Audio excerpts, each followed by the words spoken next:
Hello, this is Doth Nihilus. Today is April 1st, 2023, and today's card is the Hermit.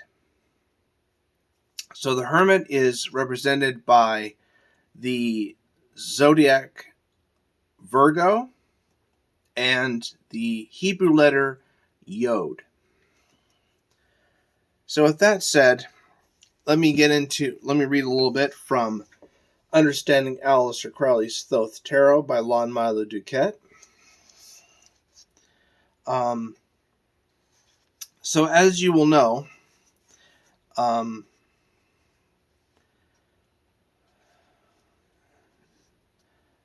just look at how Earth, Mercury, and the Sun come together in the Hermit.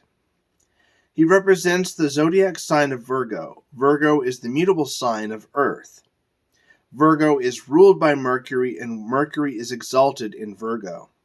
The Hermit carries the lamp of the sun, with which he gives his light to the world. It's as simple as that. Not really. There's much more to that. Much more to this than that. We've met the Hermit once before, as the hooded figure that officiates at the royal wedding of Atu 6, the lovers. And while he is sexually ambivalent, he is indeed a he, and an important expression of male creative energy. The Hebrew letter sacred to Virgo and the Hermit is Yod, the 10th letter, and the first and supreme letter in Yod He Vav He. In a very real way, the tiny flame of Yod is the fundamental Hebrew letter. All the other letters are created from this basic form.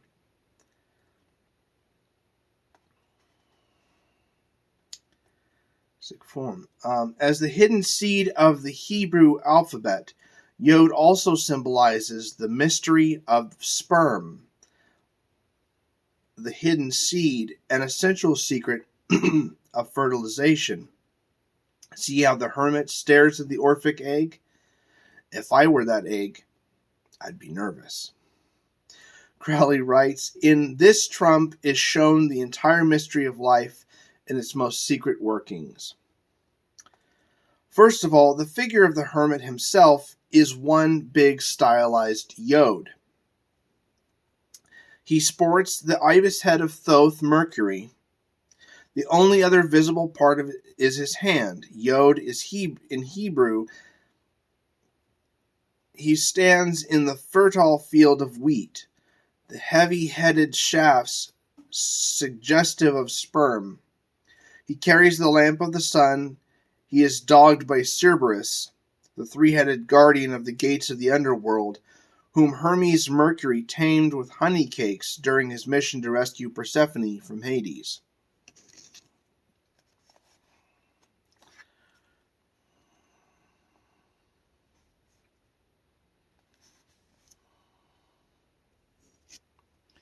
Perhaps the most intriguing image on the card is what appears to be a wriggling sperm cell in the lower left corner. Actually, it is the homunculus image, first drawn in 1694 by Nicholas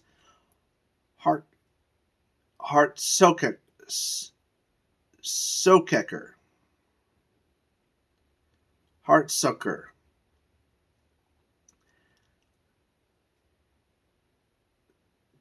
A noted advocate of the long discredited theory of reproduction called the principle of spermatist preformation. If you look closely at the head of the homunculus,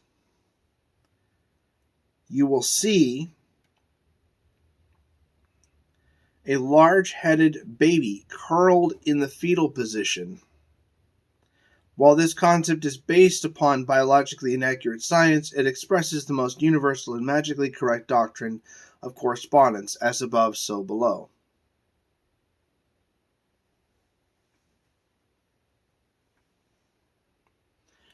So you may find it rewarding to study the Hermit card, Hermit trump, in conjunction with Atu 15, the devil.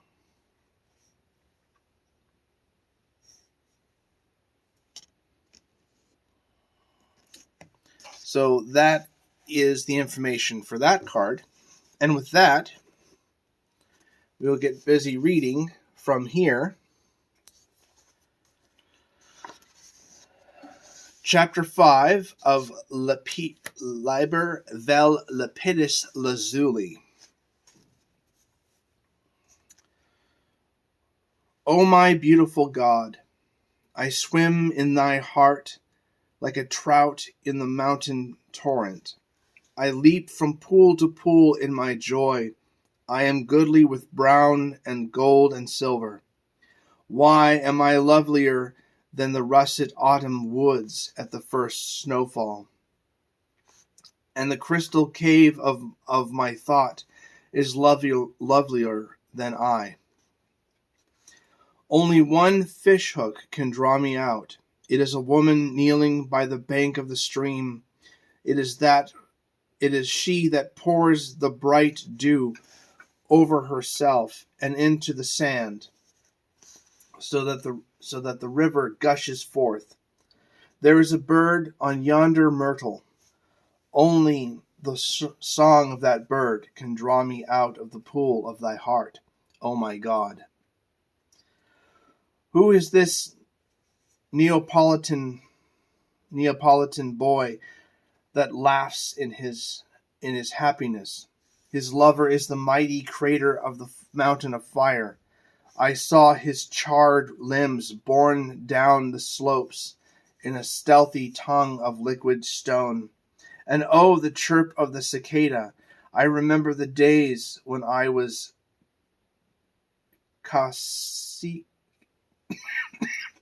in Mexico. Cacique in Mexico. Oh my God, was thou then as now my beautiful lover? Was my boyhood then as now thy toy, thy joy? Verily I remember those iron days. I remember how we drenched the bitter lakes with our torrent of gold, how we sank the treasurable image in the crater of Skitlapotl. I can't pronounce that. Sorry. How the good flame lifted us even unto the lowlands, setting us down in the impenetrable forest. Yea, thou wast a strange scarlet bird with a bill of gold. I was thy mate in the forest of the lowland, and ever we heard from afar the shrill chant of mutilated priests and the insane clamor of the sacrifice of maidens. There was a weird winged god that told us of his wisdom. We attained to be starry grains of gold dust in the sands of a slow river. Yea, and that river was the river of space and time also. We parted thence ever to the smaller, ever to the greater. Now until now, O sweet God, we ourselves the same. O God of mine, thou art like a little white goat with lightning in his horns. I love thee, I love thee. Every breath, every word, every thought, every deed is an act of love with thee. The beat of my heart is the pendulum of love. The songs of me are the soft sighs. The thoughts of me are very rapture. And my deeds are the myriads of thy children, the stars and the atoms. Let there be nothing. Let all things drop into this ocean of love. Be this devotion a potent spell to exorcise the demons of the five. Ah, God, all is gone. Thou dost consummate thy rapture. faluted, falut, falutely. I can't pronounce it either. There is a solemnity of the silence. There is no more voice at all. So shall it be unto the end. We who are dust shall never fall away into the dust. So shall it be. Then, O my God, the breath of the garden of spices, all these have a savor of verse.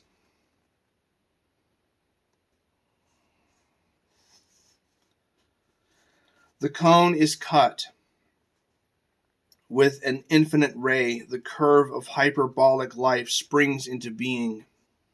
Farther and farther we float, yet we are still. It is the chain of systems that is falling away from us. First falls the silly world, the world of the old Greyland. Falls it unthinkably far, with its sorrowful bearded face presiding over it. It fades to silence and woe. We to silence and bliss, and the face is the laughing face of Eros. Smiling we greet him with the secret signs. He leads us into the inverted palace. There is the heart of blood, a pyramid reaching its apex down beyond the wrong of the beginning. Bury me unto thy glory, O beloved, O princely lover of this harlot maiden, within the secretest chamber of the palace. It is done quickly, yea, the seal is set upon the vault. There is one that shall avail to open it, nor by memory, nor by imagination, nor by prayer, nor by fasting, nor by scourging, nor by drugs, nor by ritual, nor by meditation, only by passive love shall he avail. He shall await the sword of the beloved and bare his throat for the stroke. Then shall his blood leap out and write me runes in the sky. Yea, write me runes in the sky. And that was chapter 5 of Lapidis, Liber vel Lapidis Lazuli. And I hope you guys are having a wonderful Thelemic holiday, and I will talk with you all later. This is Doth Nihilus signing out, 156.93.